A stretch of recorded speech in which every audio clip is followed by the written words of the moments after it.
Welcome to Session 6 in our series Caring for One Another by Ed Welch. Today's topic is Talk About Suffering, and I'm Dawn Douglas. Hardships and trials are unique. No two sufferings are identical, yet hardships have something in common. They're painful seasons in our life. And today I want to share with you a small part of one of my recent painful journeys in the wilderness. I'll pick up my story just a few years ago. It was year 6 of my husband's battle with a degenerative disease, and he was losing the battle. Our youngest daughter was just finishing her senior year in high school, and it was summer, and I'd heard about a Bible study, the topic of which was a journey with God through the wilderness. I signed up. Week by week, I found myself identifying with so many of the lessons that were taught about what it's like to walk with God in a wilderness season. After the study ended, I began to read the book of Psalms with new eyes, the eyes of lament, and I sought out the Psalms lament. Especially David's words were so dear to my heart as he put his voice and spoke openly and honestly to God about his hardships and his suffering in the wilderness. He wrestled with God in the wilderness. He asked God for his help. He affirmed God and who he was to him. He expressed his trust in God in the wilderness. And his perspective changed, even when his situation didn't. I began to know God in a deeper way as I learned the Psalms of Lament, along with the psalmist in his wilderness journey. Then early in fall of that year, my husband passed away. That's when I then began to read the book of Lamentations, which seemed very appropriate in my journey. Eventually, I moved on to the book of Ruth. I wanted to see the widow Naomi with fresh eyes and up close and personal. As I was reading through the book of Ruth, I had the idea that I wanted to discover in the scriptures every verse that had the word widow in it. So I made a list from Genesis to Revelation, and I began a study. Day by day, I took one verse and I wrote it in this notebook, what God had to say with me in mind as a widow. And then, as I finished that, I went and got another notebook and another version of scripture, and I started it all over again. It was very encouraging to me as I read what God had to say to me in my new season. I drew strength from what he said about himself. And then at the same time, I began reading a book written for widows especially by a godly woman who loved the Lord. Her words were wise and helpful. So I thought, I'm going to write them down, and I put them on an index card. And I committed myself to daily reading her words to encourage myself in this season by another person who had already walked this road.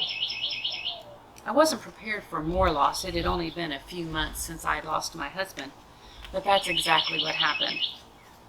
Just a mere months into my journey of widowhood, our house was flooded by Hurricane Harvey, and we began a new trial of hardship and loss in midst of our ongoing fresh losses.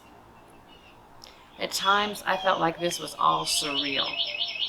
And when life is hard, we have a tendency to trust our senses. And I didn't sense God's love some days. We lived in different places. We didn't have flood insurance to rebuild. So let's just say that I was overwhelmed with loss and grief. I began to take long walks. And as I walked, I listened to songs that I had chosen on my playlist that emphasized that God loved me and God cared for me. I found it very helpful to sing along. Actually, you might probably call it a joyful noise, but it allowed me to express all the emotions I was feeling, and I found it very healing to my heart.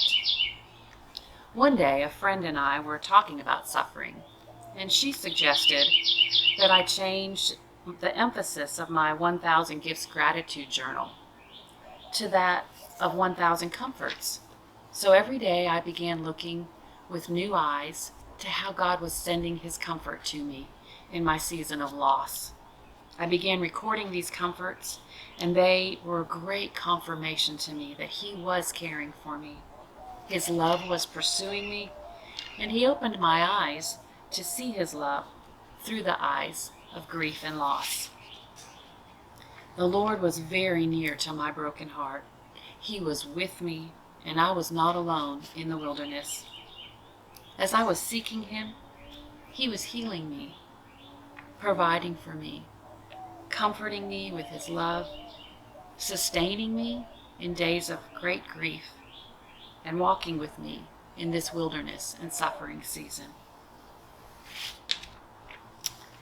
In concluding this talk about suffering, I want to speak to those of you who care about someone who's going through a season of hardship right now. I have a request of you, and my request is this. This week, would you show up for them? Would you show up with a phone call or a text or even send a card in the mail? Would you show up for a visit just bringing with you a listening ear? No advice needed. You don't have to have suffered the same way in which they're suffering. With a praying heart, just show up to grieve with those who are grieving. It means so very much. Move closer to them. And then, would you keep on showing up?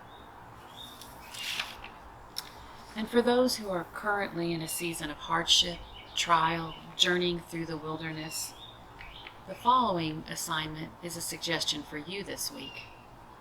Expect to know God better during this season. Search his word and find him there. He's waiting to comfort you and to reveal himself to you more and more. Or seek someone who suffered and talk with them about suffering this week. Seek out hymns and worship songs that give voice to your emotions and your feelings and your grief, and sing them or make a joyful noise.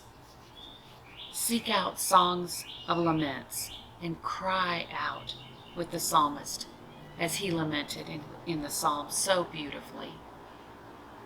Or seek out books on suffering by those who can offer godly and helpful counsel. Choose one or two of these this week and encourage yourself in your season of wilderness, wanderings, and journeying through hardships. God's beloved Son, in whom he was very well pleased, he suffered, and those who follow him will also suffer. And as I have learned firsthand, God redeems what he allows. He's done so in my life, and he's continuing to do so to this day. He's my treasure. He's my everything. But that part of my story, well, that's for another day.